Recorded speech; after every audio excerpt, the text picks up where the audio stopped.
Halo semua, kembali lagi bersama saya Johan di Jurnal Trading ID. Oke, jadi pada kesempatan video kali ini kita akan membahas kembali ya untuk update dari pergerakan XAUUSD atau gold ini sendiri. Dan seperti yang kalian lihat ya, sekarang gold ini sebenarnya masih dalam fase downtrend untuk trennya itu sendiri.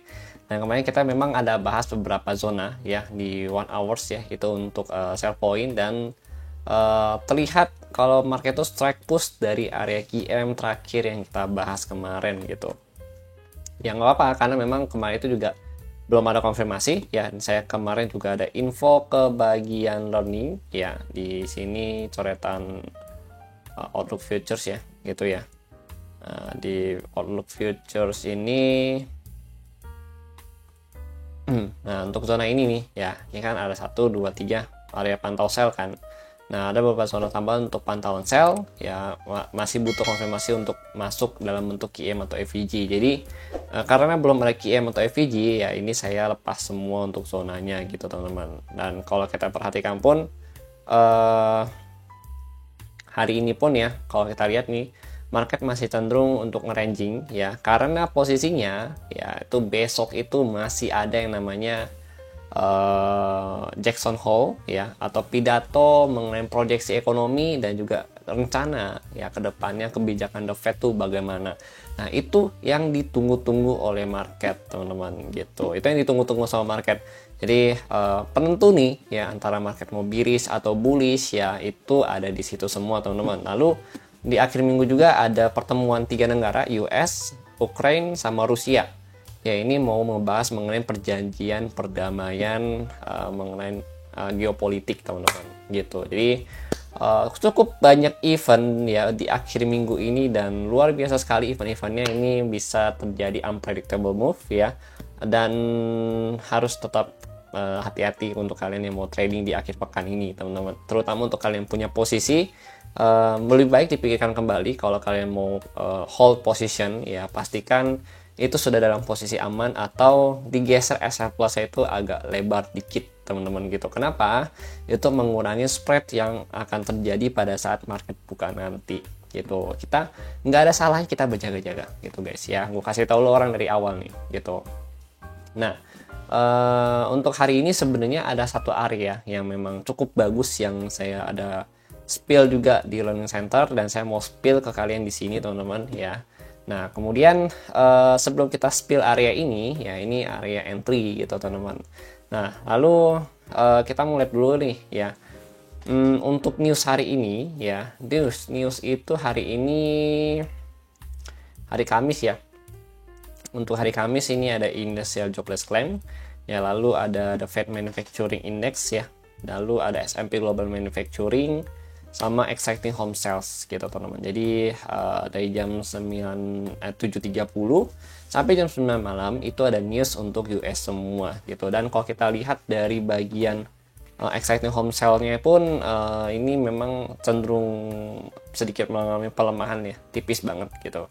Lalu kalau jobless claim di sini 224 ke 226 ini mengalami kenaikan ya, walaupun tipis juga, tapi menunjukkan adanya pelemahan ya dari segi lapangan tenaga kerja di US itu sendiri teman-teman. Nah lalu untuk FOMC, nah untuk hasil FOMC itu sudah saya spill di sini ya teman-teman ya. FOMC saya udah kasih kalian di public channel ya, nih FOMC minutes and Jackson Hole week ya. Gede banget tuh posternya gue buat ya untuk kalian semua gitu, cinta banget gue. Nah ini ada breaking ya, terus poin utama minutes itu tampak tarif kemungkinan butuh waktu lebih lama lagi untuk terlihat. Jadi tarif itu ya itu nggak akan langsung terlihat untuk saat ini memang ya, karena itu memang kebijakan untuk jangka panjang gitu teman-teman, kebijakan untuk jangka panjang. Nah lalu kekhawatiran ya meningkat atas valuasi aset yang sudah terlalu tinggi, kayak contoh misalkan kayak properti ya kan, terus harga emas ya kan, harga saham ya kan, Nasdaq kita lihat ini memang udah tinggi-tinggi banget gitu. Jadi takutnya jadi bubble market yang sewaktu-waktu bisa crash kapan aja gitu. Ini yang dikhawatirkan oleh masyarakat luas sama The Fed juga gitu teman-teman. Kan soalnya belum ada koreksi ya dari naik-naik yang akhir-akhir ini ya teman-teman ya. Lalu mayoritas anggota menilai inflasi sebagai risiko yang lebih besar dibandingkan ketenaga kerjaan. Oke, di sini dia berganti fokus ya, di mana dia menilai kalau inflasi yang dia hadapin ke depannya itu akan menjadi dampak atau risiko yang lebih besar lagi gitu. Kenapa? Karena tenaga kerja itu mengikuti nilai inflasi juga. Kalau inflasi semakin tinggi, otomatis pasti orang-orang akan berhemat gitu dong. Perusahaan juga pasti berhemat, ya kan, logikanya gitu, ya kan, untuk memenuhi gap value yang ada di inflasi tersebut gitu. Ya, tapi ini kalau bahasa mudahnya ya gitu teman-teman. Gap value-nya kan misalkan harga lebih saat ini 2.000, besoknya 3.000 ya kan, nah, gitu seperti itu. Nah lalu di sini posisinya berarti ya, yang harus dikerjakan oleh The Fed adalah menanggulangin ya, supaya gimana nih, supaya inflasi ini nggak terlalu tinggi sehingga suku bunga pun bisa tetap stabil gitu teman-teman, nggak naik turun atau bolak-balik kayak setrikaan gitu teman-teman ya. Lalu di sini efek penuh dari tarif masih akan membutuhkan waktu untuk terungkap sepenuhnya. Nah, sekarang tarif kan baru berlaku untuk bulan ini, bulan Agustus ya teman-teman ya. Nah, ini kan baru udah mau 1 bulan sih, ya ini udah tanggal 21 gitu ya. Besok 22. Berarti mereka ini belum tahu apa sih dampak si tarif ini ke pasar tenaga kerja, pasar global ya, ekspor impor ya, itu pengaruhnya apa, belum ada datanya sama sekali teman-teman gitu. Terus jadi mereka masih wait and see. Ini jadi tantangan baru lagi untuk The Fed ya, untuk menyesuaikan kebijakannya ke depannya mau bagaimana gitu. Terus tambahan detail, Bowman and Warren Dissent ya mendukung rate cut pertama sejak 1993. Ya, ini Bowman ini sama Warren ini kayaknya emang udah sesepuh ya di sana ya teman-teman ya gitu. Nah, kemudian mayoritas The Fed ya tetap hawkish, menunggu data lebih jelas sebelum pemangkasan. Terus tekanan politik dari Trump semakin terasa terhadap independensi dari Fed itu sendiri. Ya, seperti yang kita lihat, dan Presiden US ini memang sangat kekeh untuk menurunkan suku bunga dan neken terus The Fed untuk menurunkan suku bunga teman-teman gitu. Lalu di hari Jumat nanti ya, ini ada pidato Powell ya di Jackson Hole ya. Ini kalau bisa dikatakan kayaknya ini bakal jadi pidato terakhir dia ya, untuk proyeksi ekonomi. Kenapa? Karena kan 2026 nanti ada kemungkinan besar dia diganti dengan ketua The Fed yang baru lagi gitu teman-teman. Jadi ya isu-isunya begitu, tapi masih simpang siur. Let's see nanti bagaimana teman-teman ya. Lalu tapi kalau dilihat memang kalau misalkan nadanya dovish ya, berarti peluang rate cut September itu nanti makin kuat ya, karena dovish sama kemarin saya juga udah jelasin bedanya apa.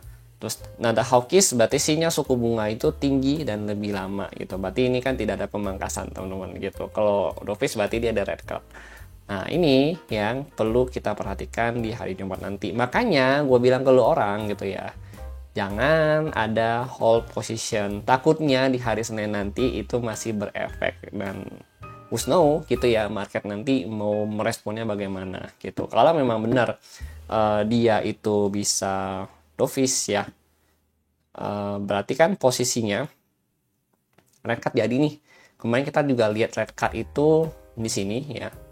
Kalau kalian cek nih ya, ini udah saya share semua, kalian tinggal cek aja di sini, di scroll ke atas gitu teman-teman ya. Red card. Nah, ini ya red card ya, ketik aja lah.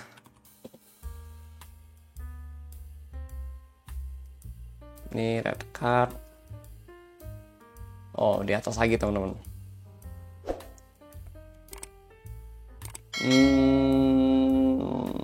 Ya juga ya ternyata ya. Ya udah, ntar gue tandain deh guys ya di sini. Ini banyak bener nih.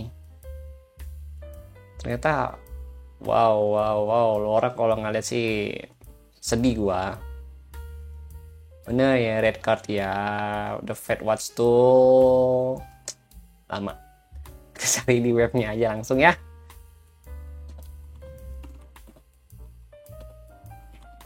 Nah ini langsung aja gitu tadi. Nah ini nanti gue tandain yang di itu ya, di channel Telegram. Kelamaan ternyata nyarinya, maaf ya guys ya. Nah ini mulai turun lagi gitu, red card probability ya, itu turun ke 81,1%. Nah, ini untuk yang tidak red card naik jadi 18,9%. Jadi ini ada pergantian. Nanti gue update lagi di channel ya, sekali gue tandain yang kemarin. Ya, ini ada pergantian ya, sedikit ya antara yang setuju dengan harus potong suku bunga sama yang tidak gitu teman-teman. Ya, ini cukup menarik sekali karena masih banyak pertimbangan juga sih gitu. Kalau gue lihat memang secara tanpa ada tekanan dari the Fed, dari presiden US ya, the Fed tuh sebenarnya masih belum mau mangkas suku bunga gitu sebenarnya, tapi karena ditekan terus jadi kayak mau nggak mau ya udahlah gue coba ikut ya potong suku bunga segala macam gitu teman-teman ya. Itu memang jadi polemik juga sih gitu. Nah ini nih makanya gue bilang nanti di Jumat nanti, kalau memang lu orang nggak punya setup yang oke atau feel like nggak confidence ya untuk entry ke market, better jangan entry ya, karena masih banyak banget hari-hari lain yang bisa kalian entry teman-teman gitu. Kayak gue entry kalau misalkan ada ya gue share ke learning center gitu ya. Learning center, kalau kalian yang ikut di learning center pasti tahu lah, di learning center itu kalau misalkan ada entry, nah itu entry personal gue yang gue share ke kalian setupnya segala macam, itu gue nunggu juga gitu teman-teman ya gitu. Oke. Nah kemudian untuk news clear ya, red card clear ya. Kemudian biar video nggak terlalu panjang ya, kita langsung masuk ke OI data. Itu udah update ya untuk OI data untuk yang minggu ini, untuk yang hari ini. Nah ini kan udah update, open di 3350, terus dia bisa turun sampai ke 3300, terdekatnya itu 3315, dan paling dekatnya itu ada di 3335. Di atas 3350 dia ada di 3370, 3375, 3380, dan 3390. Kalau di learning seperti biasa ya, di sini untuk open interest data nah seperti ini. Oh ini kan gue share ya, nah ini untuk learning. Jadi yang di public itu nggak setiap hari gue share yang seperti ini gitu. Nah ini kalian bisa screenshot aja ya, kalian bisa temukan di video ini gitu. Oke, ini kesimpulannya kalau ini teman-teman. Oke, lanjut lagi, kita mau bahas mengenai technical. Langsung aja kita masuk ke inti. Pada intinya adalah kalian masih mencari pergerakan harga di video ini gitu teman-teman ya. Jadi kalau kita lihat untuk 4 hours ya, 4 jam di sini itu posisi dia downtrend. Nih, downtrend nih ya, downtrend tuh. Oke, downtrend semua nih guys ya. Ini downtrend artinya posisi harga ini dia bikin apa nih? Ya, ini ada higher high. Kemudian sini ada high low ya. Nah, kemudian di sini lagi ada high low lagi. Kemudian di sini ada high low lagi. Oke, berarti ini ada pergantian struktur nih. Ini HL ya, ini LH, lower height. Oke, di sini lower height. Nah, ini ada change of character ya. Ini kita sebut touch ya di sini. Oke, pergantian struktur ya. Jadi tetap berpegang pada inti prinsipnya adalah struktur harga market. Oke, kemudian berarti setelah LH dia kan membuat lower low baru, berarti ini sebutannya adalah LL. Gitu. Ini LL lagi. Ini LL lagi.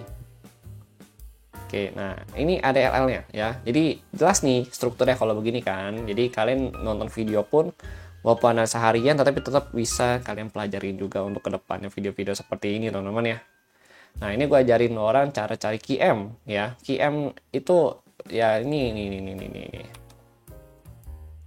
Sini kalau kalian lihat nih ya. Nah ini kan gue pernah share nih ya, QM buy yang hari Rabu kemarin, puji Tuhan ya, jackpot.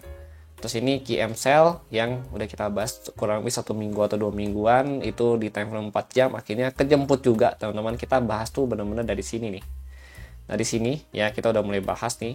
Nah sini kita bahas lagi dan akhirnya dapat juga gitu teman-teman ya. Dari awal Agustus lah 2 mingguan kita 1 mingguan lebih lah kita bahas QM, itu akhirnya dapat ya. Terus jackpot juga gitu teman-teman. Nah ini adalah pola reversal gitu sebenarnya kan. Kalau kalian lihat juga di video yang kemarin ya, video yang kemarin ini, nah rahasia entry gold ya tanggal 20 Agustus ya, ini juga ada bahas mengenai QM juga gitu teman-teman. Nah ini kalau kalian perhatikan ini kan begini, 1, 2, 3, 4, 5, 6 ya. Ini satu, ini ada LH lagi, LL lagi, ini HL nih L ya, berarti sini ya. Ini kalau kita lihat juga dia ini beda nih, sedikit aja ngaruh. Nah ini ya, Nah, ini kan beda nih. Nah, berarti kan dia menciptakan L baru ya di sini gitu. Nah, kemudian ini ada FVG. Ya, di sini FVG ya fair value gap, kalian udah sering dengar kalau ini. Nah, QM ini L1, L2. Nah, QM di mana? QM itu di sini, teman-teman. Nah, QM di sini. Nah, biasa gue batasin sampai ada, kalau ada FVG kita ambil FVG, batasan FVG-nya gitu. Ya, berarti ini LL-nya dia 3315. Nah, ini change of character di mana? Change of character itu di sini. Ya gitu. Kenapa bisa di situ? Karena sini dia ngebuat sini dia ngebuat HH baru lagi ya. Nah, ini kan HL kan high low. Tiba-tiba dibikin high baru gitu. Ya, berarti kan di sini udah ada change of karakternya. Nah, berarti ini posisi QM-nya. Sini. Gitu. Ya, ini QM-nya. Sampai sini untuk entry. Nah, SL-nya lu orang bisa taruh di bawah sini, ya, bisa taruh di bawah sini, ya. Atau di mana ya, pokoknya intinya SL itu harus di bawah QM-nya dia gitu, teman-teman. Bebas lah mau tahu di mana, sesuaikan aja dengan risk management kalian ya. Ini 3332 ya, 3333 sampai 3327 untuk range-nya gitu. Nah, ini kalau misalkan hari ini nggak kena, ya besok juga belum kena sampai sesi London, ini kemungkinan besar gue akan cabut ya, karena gue nggak mau ngambil resiko untuk sesi US nanti besok malam gitu, karena terlalu riskan juga. Jadi much better off trade ya kalau besok sampai sesi London ini belum kena juga. Saya masih nunggu gitu. Nah, lalu bagian sini ya, yang bagian sini nih ya, ini bisa jadi target satu kalian. Oke. Nah, ini, nah terus target selanjutnya sampai mana terserah dah gitu ya. Bisa sampai sini, ambil liquidity-nya aja gitu, teman-teman ya. Gitu. Oke, ini untuk setup QM-nya. Oke, teman-teman. Nah, ini sih ya, ini aja udah 17 menit videonya gitu. Ya gimana gue jelasin full nanti. Oke, jadi mungkin itu dulu yang ingin gue jelasin.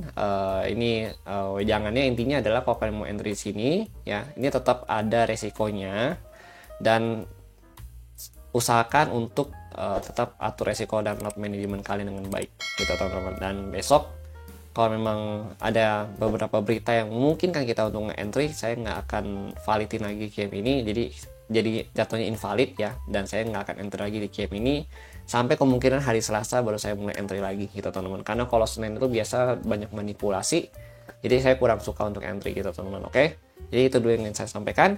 Thank you and see you on the next video update, dan jangan lupa di subscribe, like, dan share video ini kepada teman-teman kalian yang membutuhkan video-video seperti ini untuk kedepannya teman-teman. Oke, thank you yang sudah follow channel Telegram, yang sudah support dan follow di Project Juno Trading ID, dan juga sudah setia nonton channel YouTube Juno Trading ID. I already say thank you to you all ya teman-teman ya. Thank you and see you on the next video update.